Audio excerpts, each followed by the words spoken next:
What's up, UX fam? How's your mom and them? Welcome to another episode of Beyond UX Design. I'm Jeremy. If you're new here, welcome to the show. I am super stoked to have you. And if you haven't done it already, please consider subscribing to the show wherever you listen to podcasts. And if you are a regular here and you feel like you're getting something out of the show, I would really appreciate you leaving a 5-star review. That'll help me out so much more than you can imagine. And as always, thanks so much to Chris, Sarah, Quan, Stacy, Radu, Megan, Andrew, John, Mark, and Kevin for all their support.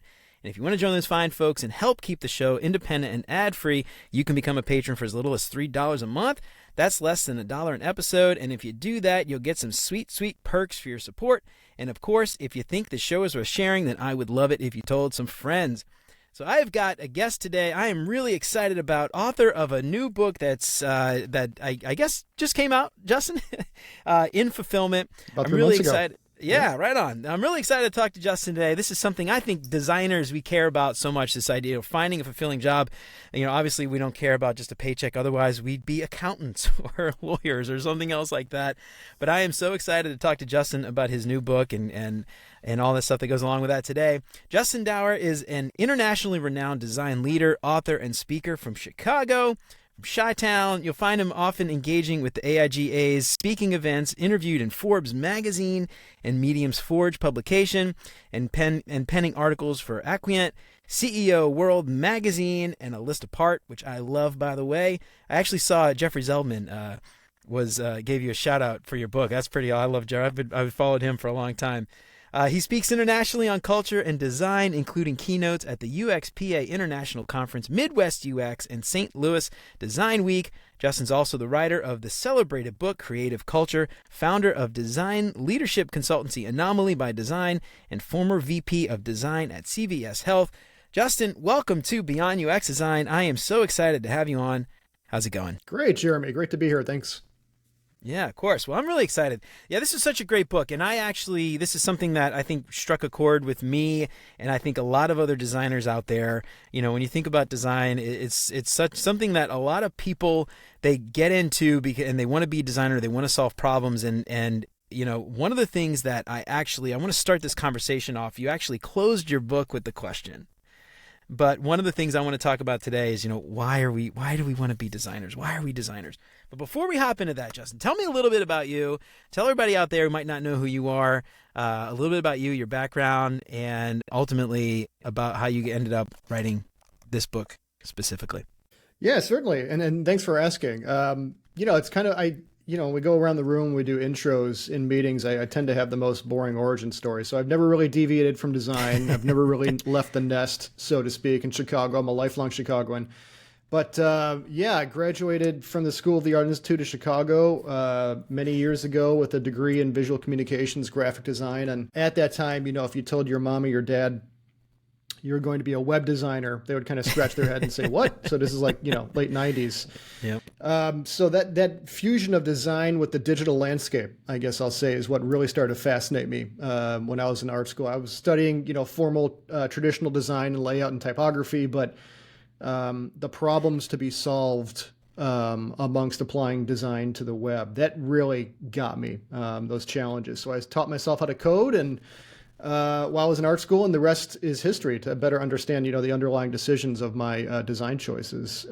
So, you know, from then to now, and this is the Lightspeed version, in-house, out-of-house, tech, design, agency, studio, healthcare specific towards the end, what have you. All those different angles and perspectives have shaped where I'm at today. And I wrote a book called Creative Culture, which I appreciate you mentioning in the intro, at a more macro level about the environment we exist within and kind of leveraging the same practices and how we treat one another and how we create. And then I got a little more micro with this current book, In Fulfillment, to talk about how fulfillment is not only essential to us in our work, but to those who engage with it. Yeah, I love it, man. That's awesome. Well, the book is fantastic. We're definitely going to dive a little bit into the themes in the book today. And like I said, one of the things that you close the book out with a really interesting question that I feel like a lot of designers, I don't know, have really asked themselves and thought about too deeply. But that idea of, why are you a designer? I get a lot of, I do a lot of mentoring and stuff, and I get people that are looking to break into UX especially. And this is very true for junior designers, career shifters, people who haven't even found their first UX job yet.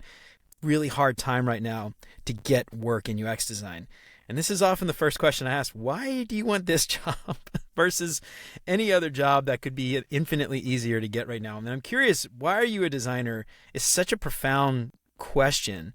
I'm just curious, from your perspective, that question has a lot of meaning. And why do you feel like, people don't necessarily ask themselves that question maybe as often as they should? I'm wondering if you've ever thought about that. Well, I think people can have their foot on the accelerator in any career. I could ask, why are you a dentist? Or why are you a lawyer? Or, why are you a PM? I think, there might be some blinders on in some capacity where you first say, oh, this might be interesting. And then you go to school and you get your degree and then you get your foot in the door. But to slow down and pause and have that lens of introspection, I think is something we might potentially skip past, particularly, over the last 3+ years with what's been going on in the world and the pandemic. And it's really hard just to stay afloat amongst a myriad of considerations, let alone pause and have such a thought. So, I've posed this question to people in person. I've posed it on LinkedIn, and I've gotten some great responses. One person said, I got into design because I, was making forum signatures for a video game I was playing. And that kind of pushed me on the way, and which is a great answer. But I think with any answer you respond with or might come back with, going deeper is where we get to it, air quotes, get to it, if you will. Okay, so if it's making forum signatures, what about that?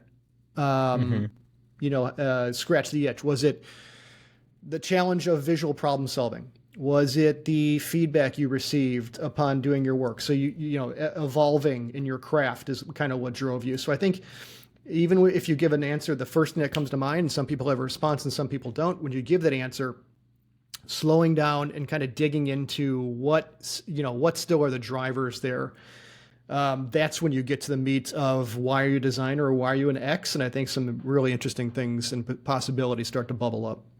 Yeah, it's interesting too. One of the questions, or one of the answers that I get often when I ask that question is I like to solve problems.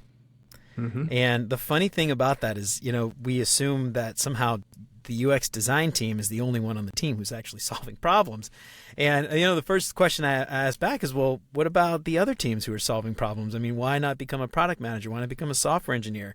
And, that's when I think it's that idea of digging deeper and actually figuring that out, because, the whole book is talking about having a fulfilling career. And it's funny because when you think about solving problems, it's ironic that often the conversation to actually go and help solve a lot of problems, and we become pixel pushers, and in that sense you're not really solving any problems at all. So then that really begs the question, why UX design? And then ultimately, though, that leads to, I think, a lot of other things that your book talks about too, which is finding the right place, finding the right team, finding the right leader, finding the right culture, and then in that kind of asking those really critical questions.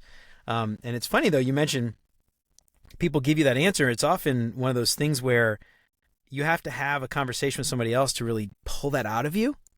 And I think a lot of people are missing that in some senses, they might go on ADP list or something and find some generic mentor or something who just gives them a bunch of fluffy opinions. I'm curious there, how do you do that from a junior designer's, maybe career shifter perspective? Find those people that are going to pull those answers out of you, because I feel like that's really hard to answer that question. It is, yeah. That's a challenging question, and it's a challenging question. And what I try to do in the book is give people the tools to solve that question themselves if they can't find that person. So, for example, being able to slow down, leverage a framework or a platform that is specifically designed and tailored to help you answer those questions and to help you slow down. And I think, successful mentors or coaches are less going to be orating at and more collaborating with somebody to help kind of coax those answers out or extract those. I think it's a dialogue over a monologue in any kind of learner and educator capacity. So, ideally the tools are there to help folks answer that question themselves. I think at the core of it all, and I've said it already many times, I'm going to say it a lot more, is slowing down what I like to call pausing with intent. And that could be a personal reflection, tool, that could be a cultural tool at the office, that should be something that leaders at the team and hierarchical level in an organization support and enforce in a healthy way. So I think giving folks the opportunity and the window to slow down and have those moments of reflection are equally important. Yeah. And one of the things I want to dive into in a minute is this framework you mentioned in the book, Make Meaningful Work. I want to dig into that in a second.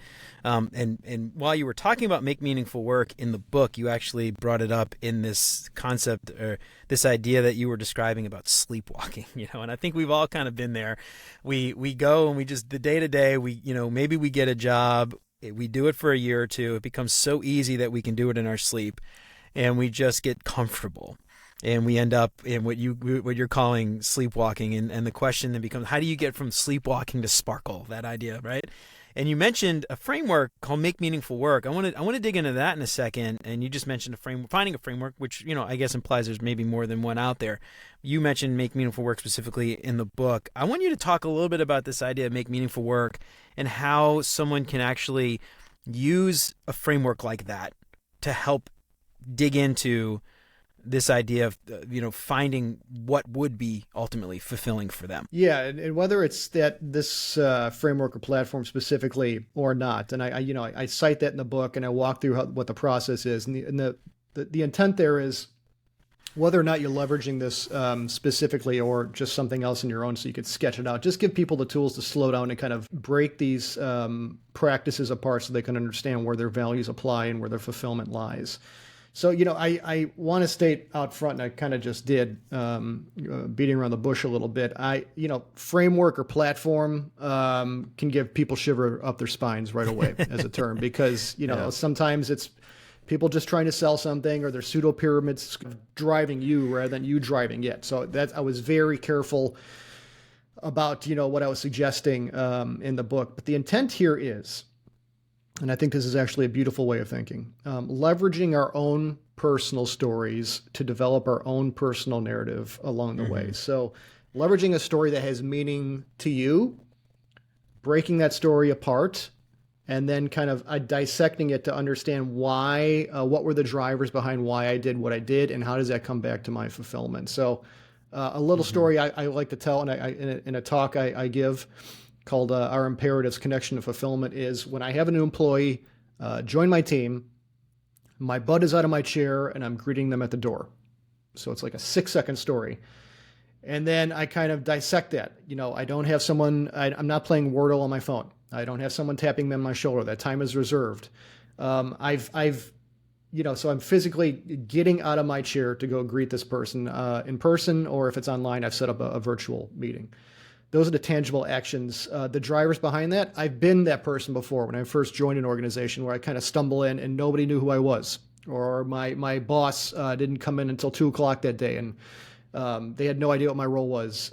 So that huge disconnection from the energy of signing on the dotted line to coming in the door just made me feel very small. So you can extract from that empathy.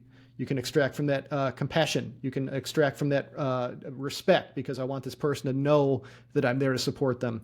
And you can extract all these values from that, and then they're portable. If I'm a designer, I know those things fulfill me. If I want to leave design to become, I don't know, a carpenter, or I want to become a PM, I still know those, agnostic of what my LinkedIn title is. So that's the crux of the framework, and it leverages different tools and cards and such along the way. And it was developed by the founders of UX Hong Kong, Dan Zook and Joe Wong. So they have that level of thinking there. So I think it resonates with designers again.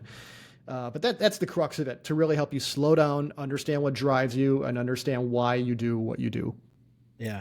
No, you mentioned like an origin story, like you're, like a superhero or something like that. But in the book, you call out creating like a card, almost like what's your card? You're describing you and your superpowers and all these things that you actually, you didn't say superpowers in the book. I'm kind of pulling that analogy through.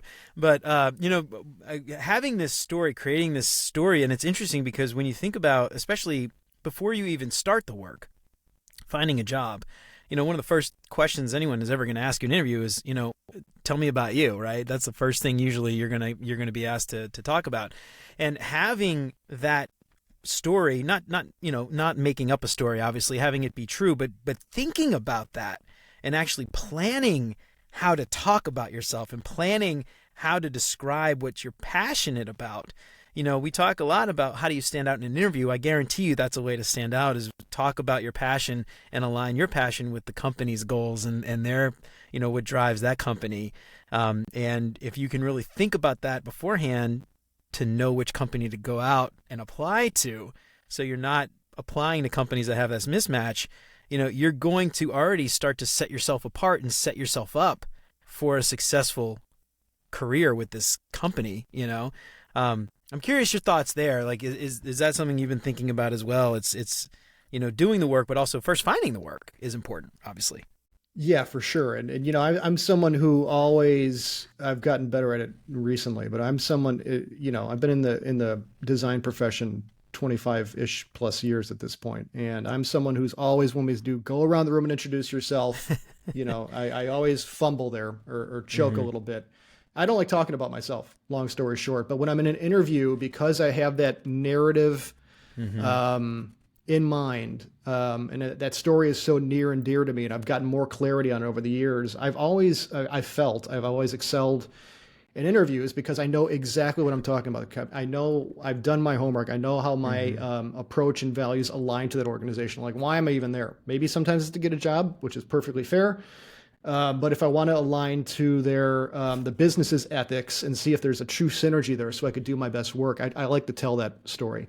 And before you even get in the door, you can kind of suss that out and one super simple exercise is, this sounds very basic.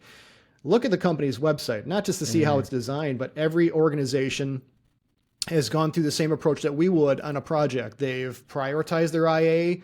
The navigation is hierarchically designed based on what's most important to them. Where does About Us fall? Is About Us the team, or is it About Us the board? Is the board diverse and non-homogeneous? Is there a day in the life caliber navigation item there that kind of shows what an employee does during a day and how they're supported? There's all these little. I think every designer has a researcher in them as well. If we're putting on our designer researcher hat and we kind of look at the website, we can suss out all these tools that we use in our work to get a better picture of what the business is about at that point too.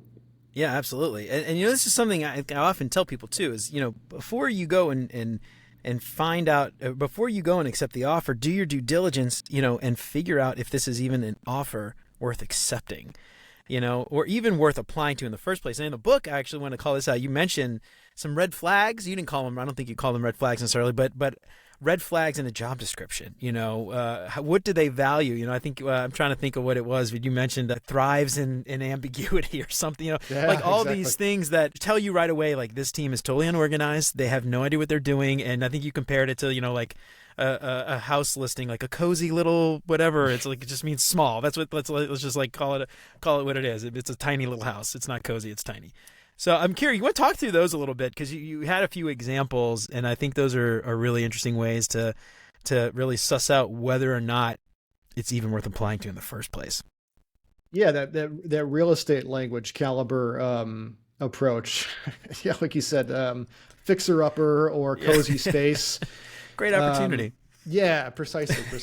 You align that to, the example you gave was fantastic.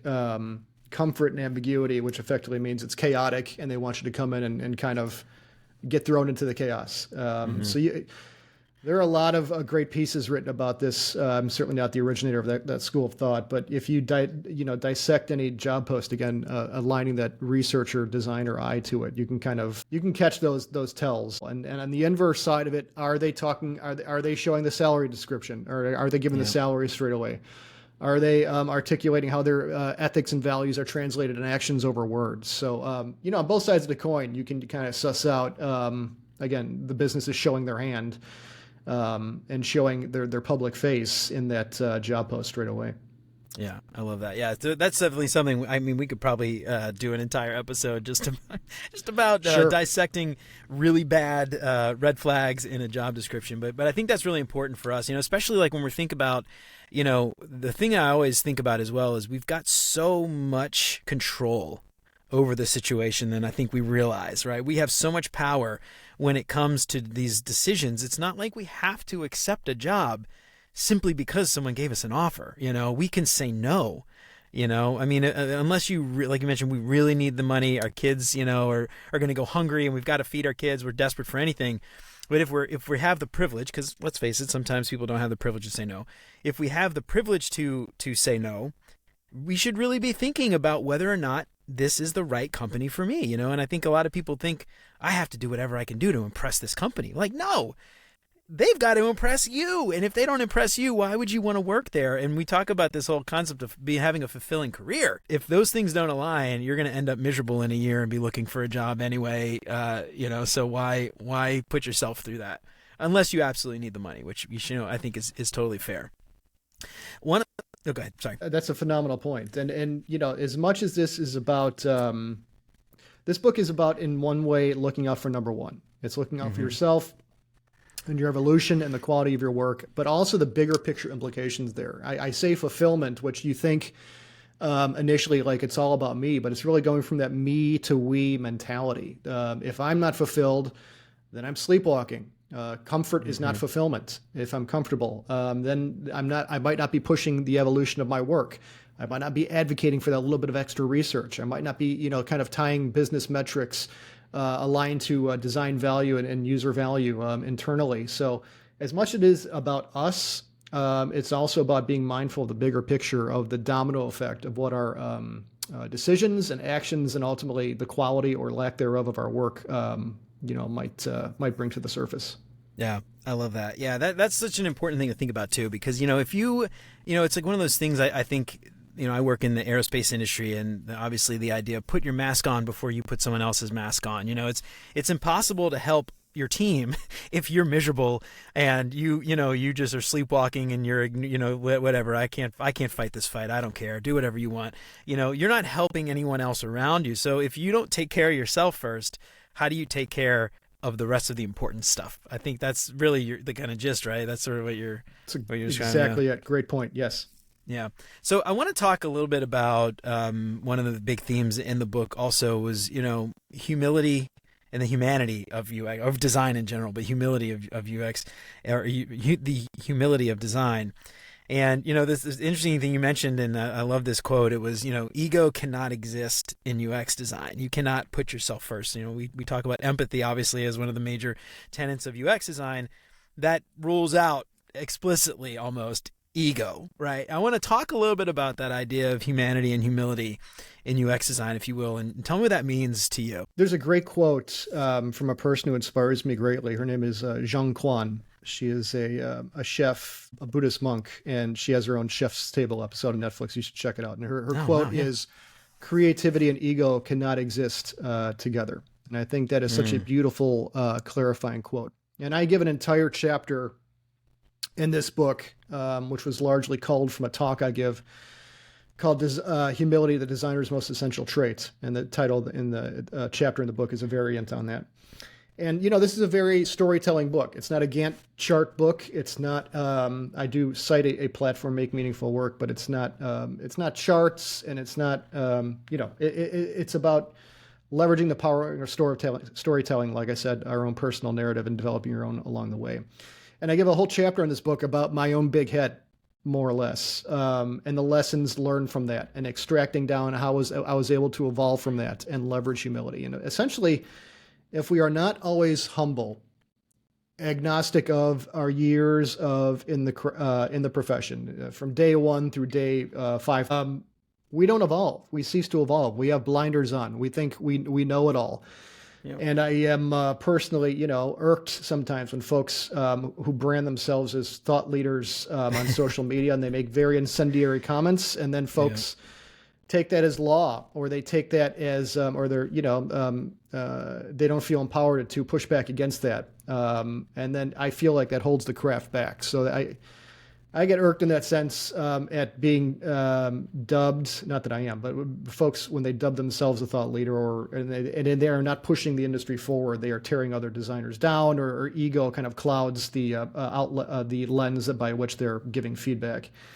So I am a huge believer in humility as a driver for us as not just human beings, but also obviously specifically with designers. And in my early 20s, I had some quick success and notoriety with my design, and boy, it went to my head big time. And I did cease evolving, and I did cease the receipt of feedback. And it affected my design. It affected my relationships, personal and professional. And thankfully, my inner circle at the time called me out on it quickly, which enabled me to ultimately pivot and evolve after being able to absorb and process that. So yes, humility is absolutely key as a designer, as a leader, as both to us, to the support of others, and ultimately, I'll keep saying this, the quality of our work. Yeah, for sure. Yeah, and I can't tell you like how many times I've come across these designers that just assume they have all the answers, that are upset when people don't agree with them. It's like, I'm the designer. How could you disagree with me? And I think this is, clear. A lot of them, if they have worked in the real world, they probably didn't get a lot of colleagues that enjoyed having meetings with them, if I had to guess. Those weren't the meetings that their colleagues look forward to having with them. But I just talked with Tom Griever, author of Articulating Design Decisions, a couple weeks back. And one of the things that he was talking about was just this idea of the rigid designer versus the flexible designer, and how often the flexible designers are the ones who actually get stuff done. And when we think about actually having a fulfilling career, I would assume most designers don't get the fulfillment out of the design. It's or at least UX designers, it's the fulfillment out of the outcome, right? The users being able to do a thing they weren't able to do before. And if you are so rigid that you refuse to work with your team and never actually get anything done, nothing was shipped to a user, they never saw the benefit of the things you designed, how is that fulfilling? Unless you just really love making charts and pushing pixels around, maybe that's something you enjoy doing. But I think that's just like a really great tie-in to that conversation I had with Tom, that, how do you have a fulfilling career when you're so inflexible that you think you're right, that you just can't work with your team to get anything done? Anyway, it seems like a kind of a paradox, if you will. Those designers who think I'm so good, yet can't actually work with their team to get anything done. Yeah, great point. And Tom's a fellow Illinoisian, so I appreciate it. I know Tom's a good guy. Great book. Great points there. And that's at the designer level, certainly. And I would guarantee that a good majority of folks listening to this podcast have dealt with leaders, scratch that, have dealt with managers, because they're not necessarily synonymous, good call. Who have had ego cloud the room, or they've defined themselves by their parking spot or their LinkedIn title. And that, again, like you said, that intro quote, ego absolutely chokes the room, and there's no room for creativity when ego kind of dominates that space. So it ultimately, is tantamount to psychological abuse, dare I say, at the end of the day, because you are not encouraged to speak up. Your work becomes staid and does not evolve. The team is walking on eggshells. You feel that weird feeling in the pit of your stomach on Sunday going into work on a Monday. The domino effects from ego are just really harmful, particularly in the field of design. Yeah, absolutely. And this again, it goes back to something I've heard a few people talk about. I think it's worth noting is, UX designers, we always have empathy for users, or we claim to at the very least. But how often do we find that designers have empathy for their team and the people that they work with? And what is this person? Why does this product manager need this thing tomorrow? Why is this software engineer not able to do a thing I'm designing? We don't often take the time, and I think a lot of that ties directly into ego, assuming we have all the answers, we're correct, everyone else should bow down to the UX design, and we have the final say in everything. And I found that to be like another kind of interesting thing that really ties into everything you're talking about in your book. Which is, we have to understand the people in our team, and if we can't work with them to get things done, what are we doing? Yeah, for sure. That's a big driver behind the second edition of my first book, Creative Culture, in that the same lenses we apply to our work, if it's, I'll say human-centered design, but it could be, people first, or it could just be all living things-centered design. Just those broad methodologies, because I know that just using that term can be incendiary for some folks. When we're focused on the impacts of our work and being compassionate towards those we are creating for, we have to turn that lens back inward to our team as well, leveraging that same common set of values And why do we do research? So we can better understand, so we can align to business outcomes, so we can not broadly apply empathy to certain scenarios we cannot possibly empathize with. All those intricacies and beautiful practices, and bring them back inward to the culture and our team interactions and the way we engage with our team and receive and give feedback.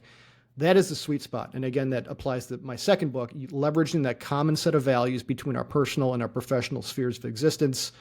It just creates this beautiful environment of harmony where we can, evolve and be our best selves. I love it. Yeah. And so this idea of ego too, I think it also drives this other thing I want to talk to you about, which is getting objective feedback to actually improve our work and ultimately improve our fulfillment. I think, the best work we can do, the best work we can provide our users, the most impactful it is for them. And to me, that's how we are generally, I would hope at least, most fulfilled. One of the things I want to dive into is this idea of objective feedback. And you talk a lot about trying to take, the subjectivity out of giving feedback in a team. And I think, again, this goes back to the ego. It's not just, I like it, I don't like it. It's, this is effective, or you use a different word. I was always taught effective, but this is successful. This is not successful, and why. And I want to talk a little bit about objective feedback there, and how this also, again, ties into this bigger idea of ultimately fulfilling work. Yeah, this has been in my design DNA since being back in art school. And I have to give props to the School of the Art Institute of Chicago for this. When we would put our work up on the wall and we would give feedback, saying I like it or I don't like it, that was effectively banned. Like, you could not say it. You had to say, when you gave feedback, you had to align it back to the brief, or why was the design successful exactly or unsuccessful.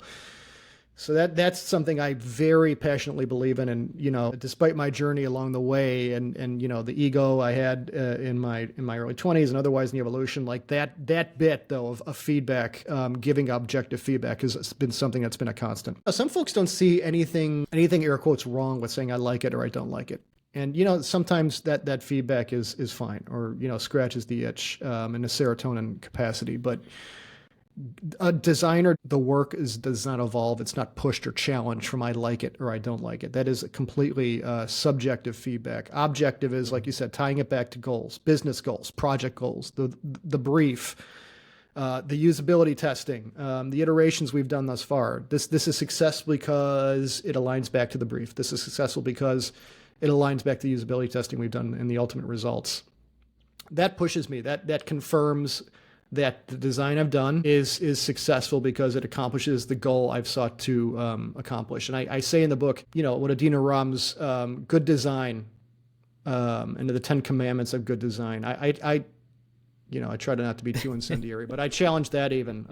Design is not good or bad. Design is successful or unsuccessful, and its efficacy is determined by if it accomplishes those goals or otherwise. There is no such thing as good or bad design in a quality capacity. So I think it's a little bit of a tweak of thinking. The practices I write about and the tactics I write about in my culture-centric books, are very people-centric and respectful and compassionate. But one of the things I do outlaw is using like or don't like in feedback sessions, because I think that hinders evolution. It brings subjectivity into the room when that is an objective environment at that point. So something I'm very passionate about, and I feel really does ultimately help our work in giving great feedback. Yeah, and I feel like, in today's UX education landscape, for me, the things I've witnessed, and I can't speak for every boot camp, for every course, for every instructor out there, obviously, but from what I've seen, generally, a lot of the people coming out of, especially the shorter certificate courses or from boot camps, one of the things they lack more than anything is the skills around critiquing. And I'm often recommending Discussing Design. I don't know if you're familiar with that book, Adam Connor and Aaron Irizarry, but it's a really great book. It talks a lot about actually how to do critiques. And I feel like that is something that we're missing in UX education today. FAAs and graphic design and communication type 4-year degrees, they do a lot of that. And I'm curious, is that something that you've experienced with people that you've been hiring over the years when it comes to UX at least? The ability to actually critique? Is that something that you've seen people able to do, or is that something that you feel like you've had to actually help the team grow that muscle through your own experience and through your own education in Yeah, advertising and stuff? I've found it's been more the latter, helping folks grow that muscle a bit. And like I said, I'm pretty darn specific about the language I feel is most effective in a scenario like that. But even the general mindset of giving feedback that evolves and making it as objective as humanly possible. For designers, yes, I've noticed that for those I've hired and those I've brought into the team. But I'll go a step further and I'll say anyone that is invited into the room, because critique isn't designers. It could be the account side of the room. It could be the PM side of the room, and we're helping them as well give effective feedback. And I've had to stop folks pretty senior up on the hierarchical food chain. They have boxes on the org chart that are higher than everybody else, and I've had to say this. I appreciate that, but why? Like why do you like it? And kind of coaching them and helping them get there as well. So I think it's effective.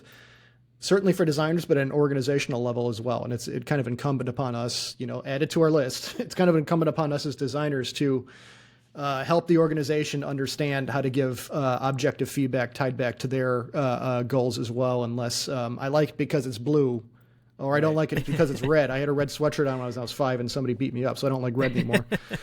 So kind of digging down into those things and framing it objectively is an ongoing thing that we have to kind of work with.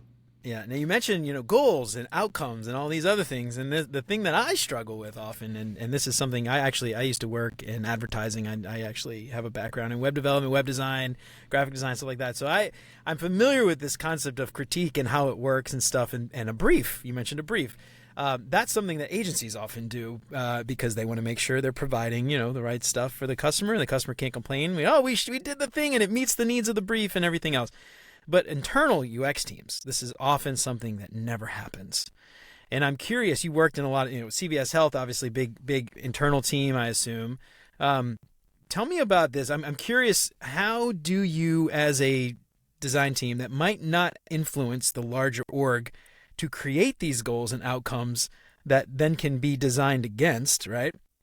How do we design and do these critiques in an objective way when we often don't have those metrics or outcomes to establish a baseline objective result? How would you do that with your teams? Yeah, that's a bit of a tectonic shift, and I'm going to answer this with privilege laced within it. So when I was a VP of design within CVS Health, we were the company I was with was called B Swift. We were acquired by CVS Health, and we became part of the CVS Health family.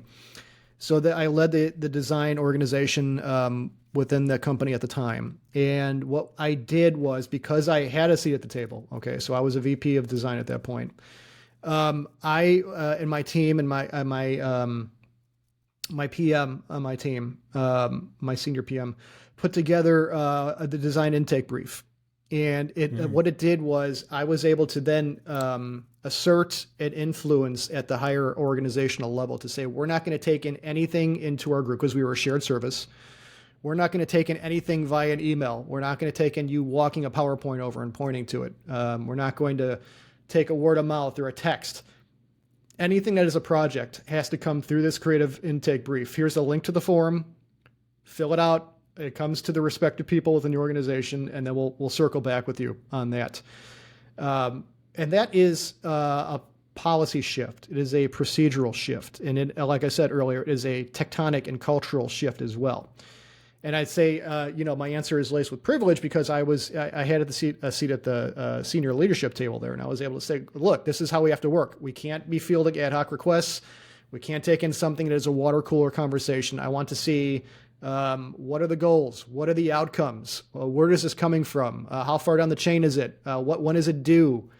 All these things to best set us up for success. So that's just the way, we started working, and it dramatically made allocation of people towards work, timing, hiring needs, and me being able to get out in front and articulate those.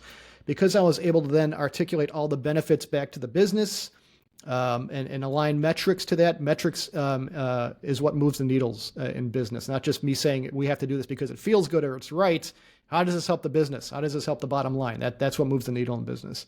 And that happens at the team level or at the higher up on the food chain. So because I was able to kind of have this intricate plan of attack about how it helps us, how it helps the business, how it saves money, then, I reported to the CTO, and it became policy very quickly that, the design team, this is how they have to work. You're going to follow this process. So I'd buy in at the senior level. Yeah. Now this ties into one of the last few things I want to talk to you about, which is the idea of, culture's not just top down, it's bottom up. It's how you also work with your team. And when we talk about this intake form, right, as an example of policy, that's a very top down thing.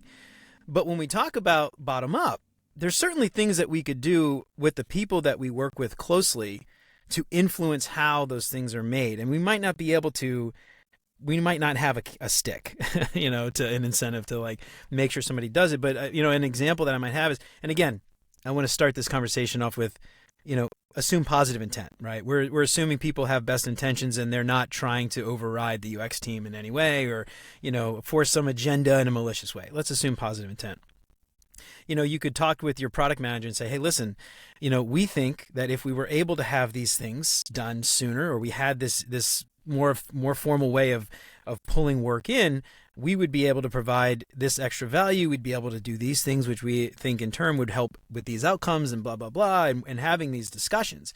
And so I think there's opportunity certainly for, using that idea you got, where culture's bottom up. To me, how we start work is part of our culture, right? I mean, that's beyond just like, do we schedule email or do we schedule meetings over lunch or on Friday afternoon?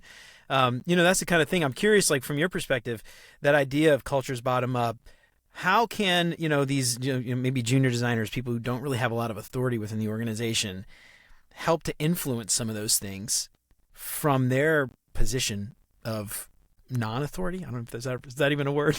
Non-authority. I'm curious what your thoughts are.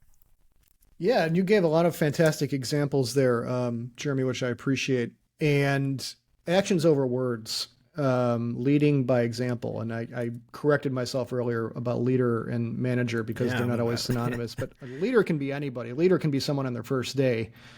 It is not aligned to a job title or a level of seniority and hierarchy. So leading by example and actions over words. And you gave a phenomenal example there, not booking over someone's lunchtime. There's asynchronous work now and people working in different time zones, so you can kind of suss out where people are at. But people, tend to leave that time empty on their calendar because they want to eat or they want to go for a walk, right? Yeah, of course. And you can here's another tell. You can kind of tell when there are cultural issues within an organization when people have to reserve that time on their calendar, when they have to block it off and say, don't book a meeting. Yeah. And I've seen that out of office over lunch every day. Yeah. Exactly. So that's a tell as well, but that's another story. So, just leading with something small like that and then projecting it outwards. I think sometimes actions over words, absolutely. Being demonstrative of how your values are translated in actions, but then projecting it outwards so others can recognize that. Like telling your immediate supervisor, your manager, you have to be mindful of your sphere of influence, so to speak, in that capacity, because if you send it to somebody else in another group within your organization, the VP of tech, if you're in design, they're gonna be like, okay, great, thank you. But if you tell that to your team leader or something like that, then that domino effect upwards, culture trickling upwards, begins to happen. So not picking over meetings is fantastic. Being respectful of asynchronous work and being proactive in communication, I think, is another huge one. Is absolutely huge. And again, that applies to all levels of relationships. Not leaving people guessing. Or in our work, we think about visual cues so people aren't left guessing. Again, that same kind of core set of values and how we create versus how we treat one another, I think, is absolutely huge. So little steps can go a long way in that sense. Asking your manager if you can kind of pause with your team before a potentially politically fraught meeting, just to chill the energy out, or help people kind of let them know that you have each other's backs. And by taking this half hour not billing, we're able to get back to work much faster after the fact, and people are not don't need to blow off some steam and go for a walk and lose 2 to 3 hours. So everything at the end of the day can be tied back to what can be measured, what can be tracked, what not only feels good, of course, but what ultimately benefits the business. And I think kind of putting that analytical lens about good for me, but good for the org as well, or good for the business, really goes a long way, agnostic of your level of seniority. Yeah, absolutely. I mean, there's so many things too you could do as a lowly, individual contributor without any authority. One thing I always like to do is instead of scheduling a meeting, I just ping them on Slack and say, hey, I didn't want to have a 45-minute meeting. If we can chat about this right now, let's talk about this over the thing. And if we need a meeting, we'll have one. I think that's like an example. Like when you start to do that, and people are like, oh wow, yeah, that saved me 45 minutes. I didn't have to have that meeting. And then they start to do it, kind of thing that just sort of spreads. When you're not wasting people's times and they realize you're doing it because you don't want to waste their time, it gets them to think and trust you as well. And then you end up building these relationships, beyond just, these meetings that you have. So, I mean, there's so many like benefits of again, empathy for your team, right? Like doing these things and building that culture from the bottom up, obviously it helps to have the top down. When you have the top down and it's completely misaligned, you start to think about maybe this isn't the right place for me and maybe I need to move on. But anyway, I just love that idea. Again, we have so much more control, I think, than we often give ourselves credit, and I think that's really one of the big takeaways, I think, from your book, for me at least, was you have so much control over your life and the things that you do, and everything should be intentional. It's this idea of sleepwalking versus, finding the sparkle. And I don't know. I really enjoyed that part, I really enjoyed the book for that reason. Yeah, thanks. I appreciate that. I'm really glad that resonated. Funnily enough, something that ties into that, Karen Van Houten, who's a very well-known researcher, one of her great sound bites is canceled meetings are my love language. And I absolutely love that. Like there's that serotonin hit, like, ooh, like that was awesome. Like when somebody cancels a meeting, let alone on a Friday, oh, it feels so good. And if like you could just like wrap that up in a message or a quick text or something like that, oh, it feels so good. So yeah, being respectful of time, great example on your part. Yeah, I love that. Yeah, one of the other things I always do too is if like I look at someone's calendar and it's the only open time is a Friday afternoon, I will ping them and I'll say, hey, I have this thing we need to talk about. Maybe this isn't a meeting. The only open time is Friday afternoon. Do you think we need to have a meeting about this? And if they respond, yeah, let's do it. That's fine. I'm open, whatever. Or they say, yeah, I got to go get my kids. Cause I mean, I don't know if you have kids. I have kids. I have 2 kids. And like, I forget to put crap on my calendar all the time. Like doctor's appointments, like, yep. Like we get to go to school and like volunteer to serve lunch and stuff. And I like completely forget to put that kind of stuff on my calendar all the time. And then people will schedule meetings and stuff. So anyway, I just love, anyway, I really enjoy that concept of empowering our individual contributors to do more than what they think they might be able to. Cool. All right. So Justin, we've had you for a little while now. I've got some questions I want to ask you before we get out of here. But before we do that, go ahead, give yourself a plug. Tell us where we can find the book. Where can we find you? Any speaking speaking stuff you have coming up that you want to promote? Anything like that? Go ahead and give yourself a plug. Yeah. Thanks for that, Jeremy. I appreciate it. Anomaly with an I by design.com is my design consultancy. Where we work at the team, the organizational level for both design and cultural change. So I'd appreciate you checking that out, of course. The book, which just came out, right around 3 months ago. It's about 3 months on the head. In Fulfillment, the designer's journey is in-fulfillment. So I appreciate you checking that out as well. And you could, if you're interested in picking up the book, and you don't want to give Jeff Bezos money, you can pick it up at a myriad of outlets on the site. There's a few links there. And all my speaking engagements and things like that and podcast appearances, again, thank you for having me as a guest today, are listed on the Anomaly website. So if you'd like a listen, there's a myriad of different angles there through which we talk about this material. I'd appreciate that support. Absolutely. Yeah. And again, I found this book to be a fantastic book. It was a quick read as well. What I loved it, because it's sort of thick. I got the book up. I got it on my camera. Nobody can see it at home. But I love the layout of the book, actually. It made it there was a lot of space at the top, so it just made it easy to read. It wasn't like overwhelming. It was easy on the eyes. You could tell. I assume you laid this out yourself, or did you have a team? Yeah, I was thinking like this was definitely something a designer laid out. But anyway, it's a wonderfully designed book as well. I appreciate that. Yeah, thanks. That brings a big smile to my face. So the first book, I started to write the creative culture book. I started to write with a book apart. And then we ultimately deviated, and I was able to develop my own brand around it. And boy, that really hit core, like being able to design a brand. And then it had that hummingbird character that was supposed to relate to the reader. And designing the brand, having the illustrations, that really scratched an itch for me. So when I would design this book this time around, I want the layout to the material had to be like translate completely, like in the DNA. It had to be like an apples to apples match. So This is me just talking about design at this point with a stupid smile on my face. So like taking the time with the design and the layout and making sure I loved it. I have one thing I've said before is that my favorite part of writing a book is designing the layout for the book. So it's I'm glad that translated. It's a design UX book, but it doesn't look like a standard UX book, and I think that might be a good thing. Yeah, it does. It definitely doesn't look like an O'Reilly kind of standard O'Reilly book or anything like that. So anyway, I appreciate that as a designer. I was reading through and I was like, man, this is really well designed. It's really easy. I don't feel overwhelmed. Like for me, I get a lot of like, I try to read often as often as I can, but then I have ADD too, so it kind of like I'm always kind of like procrastinating to the last minute and things like that. And when I get a book and it's just like pages and pages of wall of text, it just gets overwhelming. And anyway, I will say about the book not having like a wall of text on every page made it easier to get through. Like for me, from like it was like a mental thing. I don't know. Anyway, I'm gushing over the design. Anyway, great design. Check out the book. It's a fantastic book. Highly recommend it. All right, so we got a few questions here, Justin, to ask all of our guests to help all of our listeners get to know our guests a little bit better.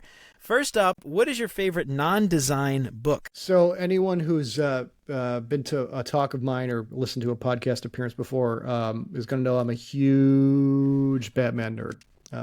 One of my favorite quotes in my house when I go down and get the mail and I come back upstairs, is my wife saying, "Another Batman shirt?" Because I have a billion Batman shirts. I'm surprised I'm not wearing one today. But Batman, The Killing Joke is my favorite non-design book. The visual storytelling, the narrative, again, a lot of themes here. The illustrations by Brian Bolland, absolutely brilliant. Again, this is from the lens of a huge Batman nerd, but that's one of my favorites. I love it. Yeah, I'm big into graphic novels. My son, he's 7, so he's starting to, he's learning to read and all that stuff. And so we've been getting him into comics and graphic novels. Yep. And some of them are a little dark for 7-year-old. But we're trying to find like some of the graphic novels that are there's actually a lot that's like geared towards kids. It's really cool to get them into comics and stuff. So anyway, we've really been digging the graphic novels, and they're quick read too, which is also nice too. Because anyway, love that stuff. All right, what is your favorite non-design podcast? Favorite non-design podcast. We're gonna have to edit this one. What is the name of that one that I listed? Let's see which one. I always space out.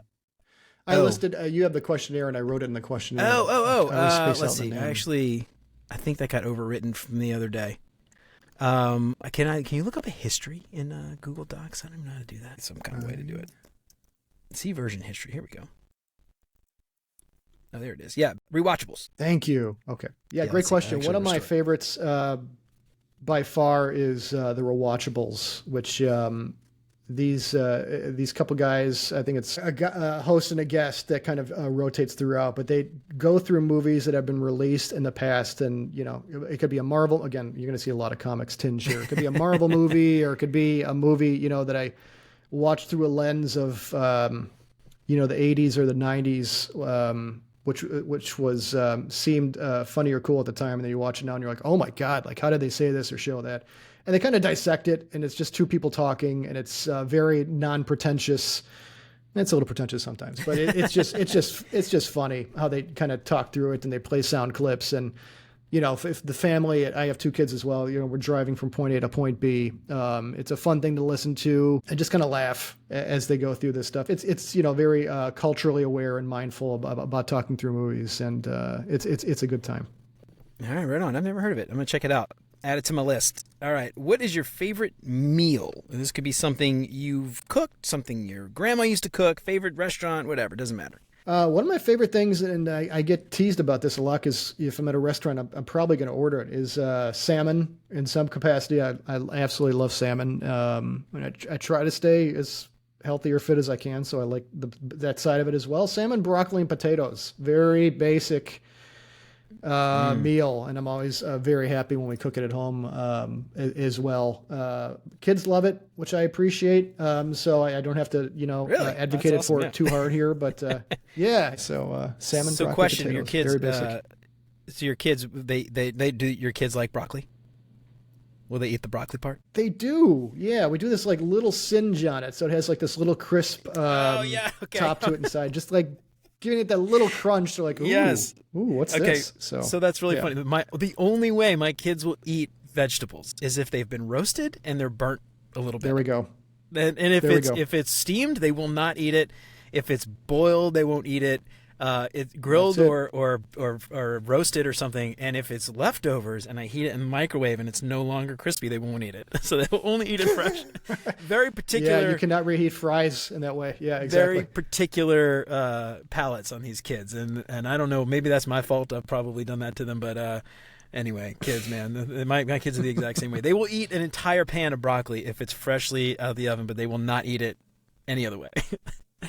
All right. That's near identical to over here, so I get That's it. so funny. I wonder if that's like a kid palate, man. They're so funky. All right, what is your favorite vacation spot?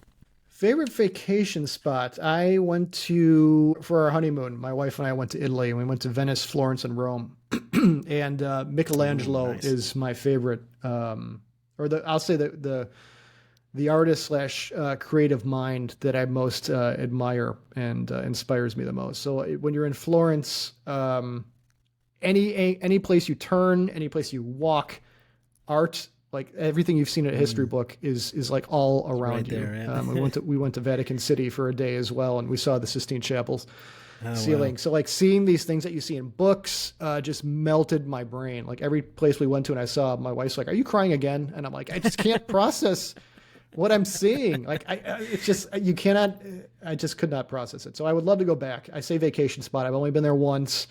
I would love to go back probably when the kids get a little older and they could not be crazy on a flight that long. But yeah, Florence just hit me to the soul in terms of the culture and the food and the people and the art. I would love to go back. Right on. Yeah, we live about 15, 20 minutes from Florence, Kentucky, which is not at all the same as Florence. It's very, very different. Very different place. More tenable on a trip, though, yeah. You drive, yeah, you could make that trip in a few hours, but you won't see anything from Michelangelo in Florence, Kentucky. That's not going to happen. Oh. All right, what is your favorite design tool that is not Figma? Yeah, I might date myself here, but I'm going to go pencil and paper. I'm going to go Statler pen and a nice thicker stock piece of paper. I think we jump into our digital tools too quickly. Yeah. And this is, again, going back to art school. Art school keeps coming up here. Going back to my formative training, even then, my intro to visual communications teacher said, "We don't jump into your digital tools, even if it's it's supposed to be rough at that point.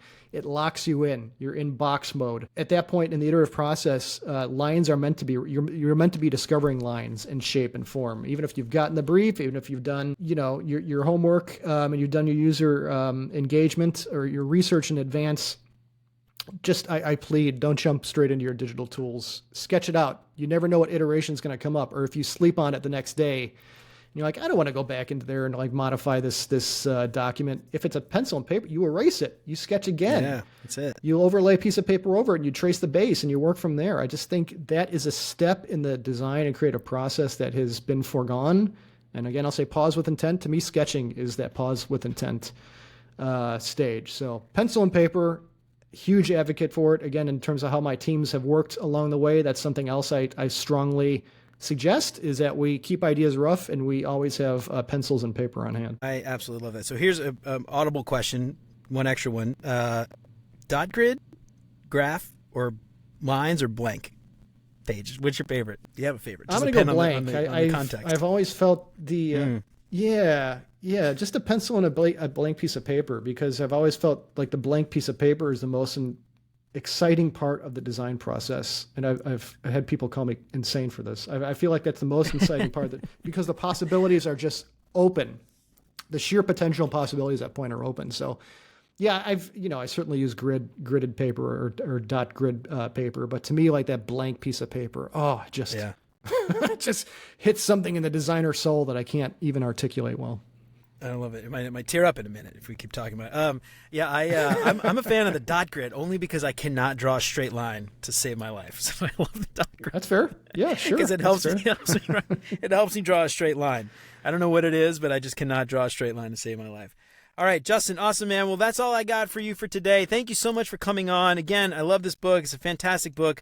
I think everybody should read this, especially junior designers, any career shifters even. If you haven't even gotten your first job yet, I think this is a fantastic time to, just like you said, take a step back, pause with intent, think about your career and why you want this job, because right now is a very hard time to actually get a job in UX design, and this will actually help you, I think, to just, even if you decide you want to do it, you get that drive and that passion. It'll help you just burn through all the crap that you're going to have to deal with actually finding a job. So check out In Fulfillment by the one and only Justin Dauer, The Designer's Journey, anywhere books are sold, and pick it up. You'll be happy that you did. Justin, thank you so much for coming on. I really appreciate it, man. Thanks, Jeremy. Appreciate the time. Absolutely.